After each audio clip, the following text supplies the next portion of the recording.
Halo semuanya, perkenalkan kami dari kelompok 3. Ada Angeli Berti, Putri Natasha, Yohanes Franciscus, Vera Yulita, dan Ananda Nabila. Kami akan mempresentasikan mengenai registrasi produk farmasi. Selamat mendengarkan. Registrasi obat. Registrasi obat adalah prosedur pendaftaran dan evaluasi obat untuk mendapatkan izin edar agar obat dapat beredar di pasaran. Adapun tujuan registrasi obat, yang pertama, memberikan perlindungan yang optimal bagi masyarakat dari peredaran obat yang tidak memenuhi persyaratan efikasi, keamanan dan mutu serta kemanfaatannya. Yang kedua, menaikkan daya saing produk Indonesia dibandingkan produk dari luar, maka dapat dilakukan penyaringan obat-obat yang beredar di Indonesia. Yang ketiga, berkaitan dengan nomor 2, kita jadi bisa mendukungkan perekonomian di Indonesia. Yang keempat, memiliki akses ketersediaan obat yang beredar di Indonesia. Beberapa kriteria obat yang dapat memiliki izin edar. Yang pertama, efikasi atau khasiat yang meyakinkan dan keamanan yang memadai. Hal ini dapat dibuktikan melalui uji praklinik, uji klinik, atau bukti-bukti lain yang sesuai dengan status perkembangan ilmu pengetahuan yang bersangkutan. Yang kedua, proses produksi memenuhi syarat CPOB, spesifikasi, dan metode analisa terhadap semua bahan yang digunakan, serta produk jadi dengan bukti yang sahih. Yang ketiga, penandaan berisi informasi yang lengkap dan objektif sehingga dapat menjamin penggunaan obat secara tepat, rasional, dan aman. Yang keempat, sesuai dengan kebutuhan nyata masyarakat dan terjangkau. Yang kelima, khusus untuk psikotropika baru harus memiliki keunggulan kemanfaatan dan keamanan dibandingkan dengan obat standar dan obat yang telah disetujui beredar di Indonesia untuk indikasi yang diklaim. Yang keenam, sesuai dengan kebutuhan nyata masyarakat dan terjangkau. Yang ketujuh, khusus kontrasepsi untuk program nasional dan obat program lainnya yang akan ditentukan kemudian harus dilakukan uji klinik di Indonesia.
Berikutnya adalah terkait proses registrasi.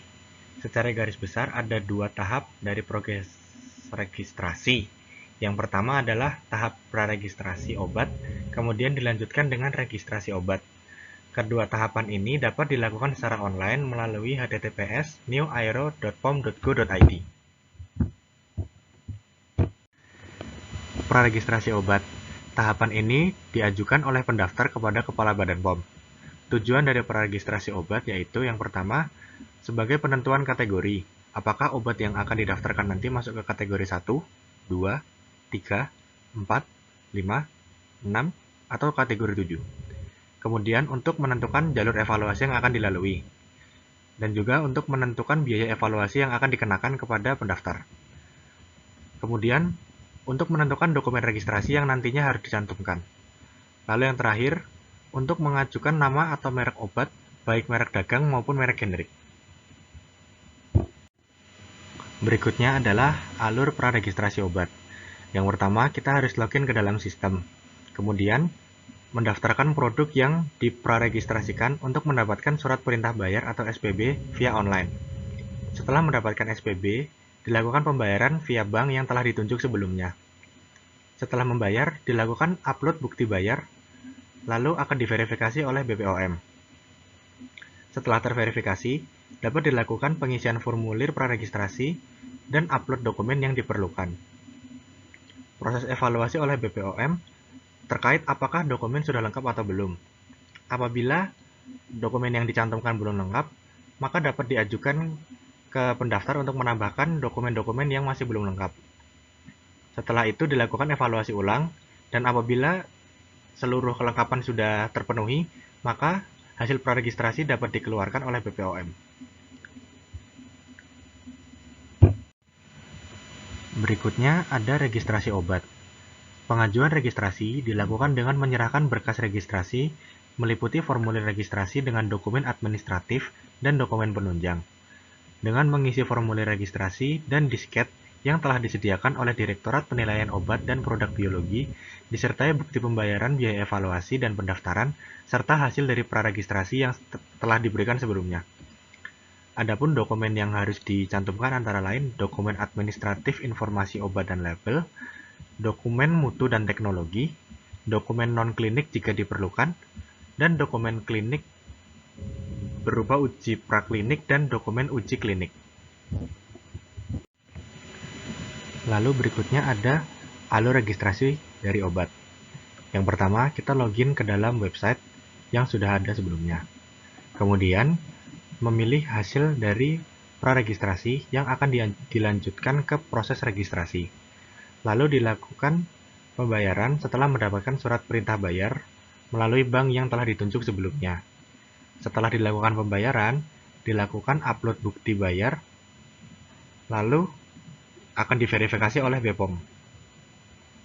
Setelah pembayaran terverifikasi, maka dilakukan pengisian form dan upload dokumen sesuai dengan ketentuan yang berlaku. Setelah formulir dan dokumen diupload, akan dilakukan evaluasi oleh BPOM. Apabila selama proses evaluasi ditemukan kekurangan dari data yang diperlukan, maka dilakukan permintaan tambahan data ke pendaftar.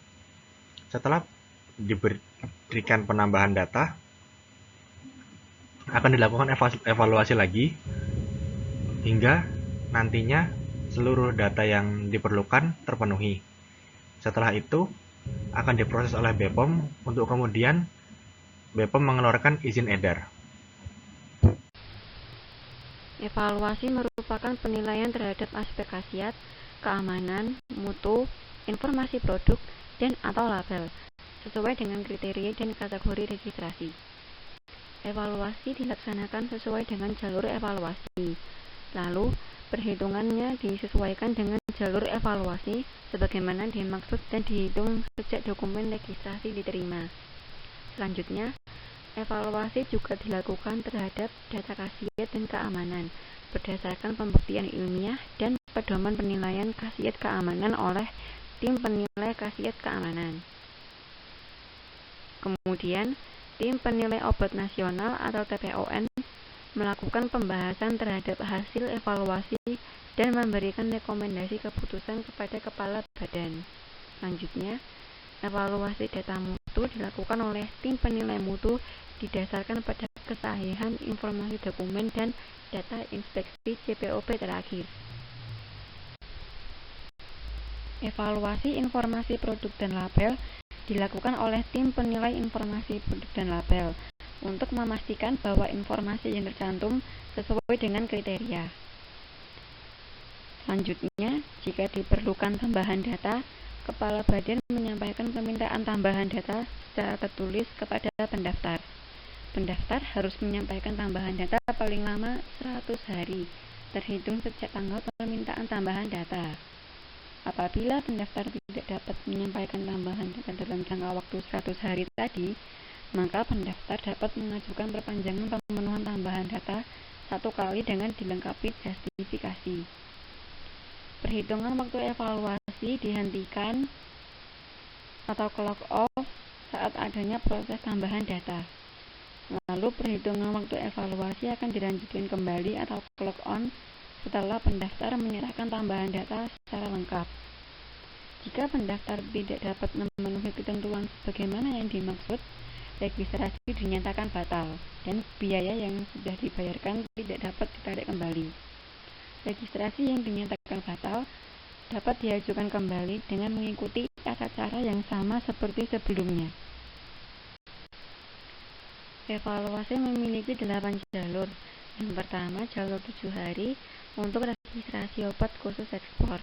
Yang kedua, jalur 10 hari untuk registrasi ulang. Yang ketiga, jalur 40 hari untuk registrasi variasi minor.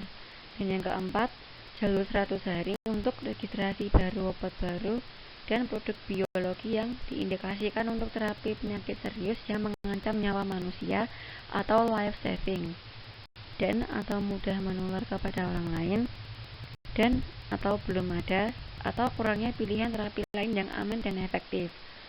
Selain itu juga untuk registrasi obat baru dan produk biologi yang berdasarkan justifikasi diindikasikan untuk penyakit serius dan langka atau orphan drug di Indonesia. Lalu yang ketiga juga bisa untuk registrasi baru obat baru, produk biologi, obat generik, dan obat generik bermerek ditujukan untuk produk kesehatan nasional yang dilengkapi dengan dokumen penunjang kebutuhan program atau hasil prakualifikasi Badan Kesehatan Dunia atau World Health Organization.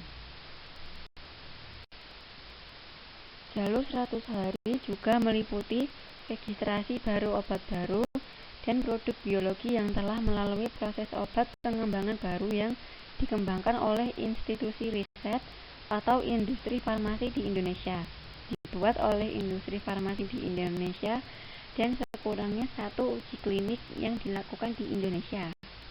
Lalu, registrasi baru obat generik yang memiliki formula, sumber bahan baku, spesifikasi obat, mutu, spesifikasi kemasan, proses produksi, dan menggunakan fasilitas produksi yang sama dengan obat generik bermerek yang telah disetujui. Kemudian, meliputi juga registrasi variasi mayor indikasi baru atau posologi baru untuk obat yang ditujukan. Selanjutnya, juga meliputi registrasi variasi mayor terkait mutu dan informasi produk. Jalur evaluasi selanjutnya yaitu jalur 120 hari diperuntukkan untuk registrasi baru, obat baru, dan registrasi variasi major, indikasi baru, atau posologi baru yang telah disetujui sekurangnya di 3 negara dengan sistem evaluasi yang telah dikenal baik. Jalur 150 hari meliputi registrasi baru, obat generik, dan obat generik bermerek yang tidak termasuk dalam jalur evaluasi. Jalur 300 hari meliputi registrasi baru, obat baru, dan produk biologi, serta registrasi variasi major, indikasi baru, atau posologi baru. Pada tahap pengambilan keputusan, Keputusan kepala badan terhadap registrasi diberikan dengan mempertimbangkan yang pertama, hasil evaluasi dokumen registrasi dan atau rekomendasi TPON atau tim penilai khasiat keamanan atau tim penilai mutu atau tim penilai informasi produk dan label. Dan yang kedua, hasil pemeriksaan setempat di fasilitas pembuatan obat in situ berupa pemberian persetujuan dan penolakan. Jadi dalam pengambilan keputusannya ini nanti hasil akhirnya adalah adanya pemberian persetujuan atau justru sebaliknya yaitu penolakan. Masa berlaku izin edar. Terdapat beberapa ketentuan terkait masa berlaku izin edar, diantaranya yang pertama izin edar dan persetujuan khusus ekspor berlaku paling lama 5 tahun selama memenuhi ketentuan peraturan perundang-undangan. Yang kedua, izin edar yang tidak diregistrasi ulang meliputi obat yang tidak dapat diproduksi dan atau diedarkan dan yang sudah beredar wajib dilakukan penarikan kembali. Dikecualikan untuk registrasi obat berdasarkan perjanjian atau penunjukan dengan masa kerja sama kurang dari 5 tahun dan masa berlaku izin edar sesuai dengan masa berlaku kerjasama dalam dokumen perjanjian. Kemudian yang ketiga, obat yang telah habis masa berlaku izin edarnya dapat diperpanjang selama memenuhi kriteria. Ya, ini merupakan alur registrasi obat. Di slide sebelumnya sebenarnya sudah dijelaskan terkait alur registrasi obat ini mulai dari alur praregistrasi, kemudian alur registrasi.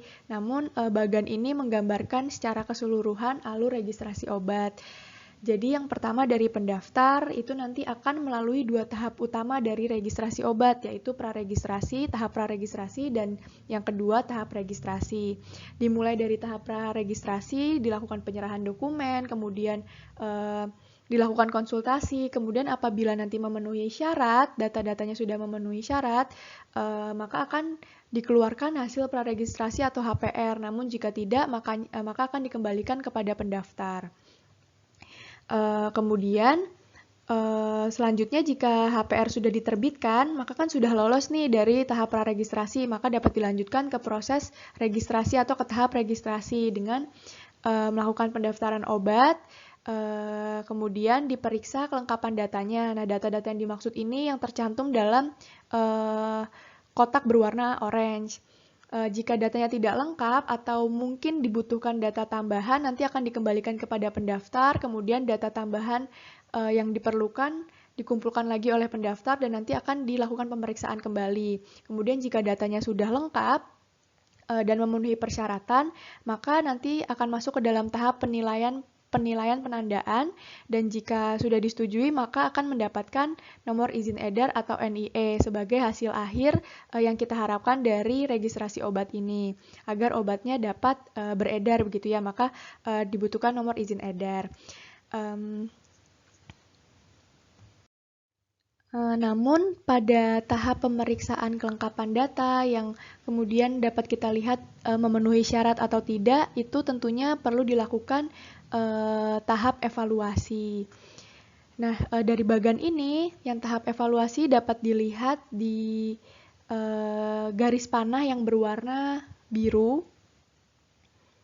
Dari garis panah yang berwarna biru. Nah, jika ingin melihat tahap praregistrasi dapat dilihat dengan garis panah yang berwarna hijau muda ini. Kemudian jika ingin melihat tahap registrasi kita dapat fokus untuk melihat garis panah yang berwarna hitam. Kemudian untuk garis yang berwarna merah ini menunjukkan bahwa adanya penolakan. Jadi setelah dicek datanya, dievaluasi, kemudian jika tidak sesuai, mungkin saja produk tersebut mengalami penolakan gitu. Jadi pengambilan keputusannya merupakan keputusan penolakan.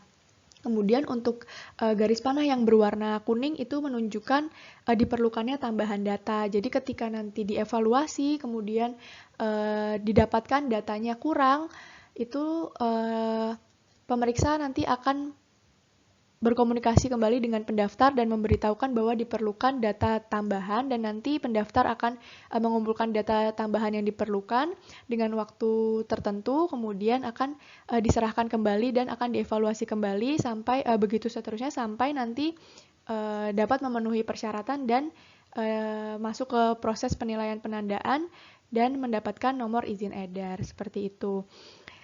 Begitu kurang lebihnya secara garis besar alur registrasi obat. Mungkin sekian materi yang dapat kami sampaikan terkait registrasi obat. Semoga video ini dapat bermanfaat bagi para penonton dan pendengar sekalian. Terima kasih.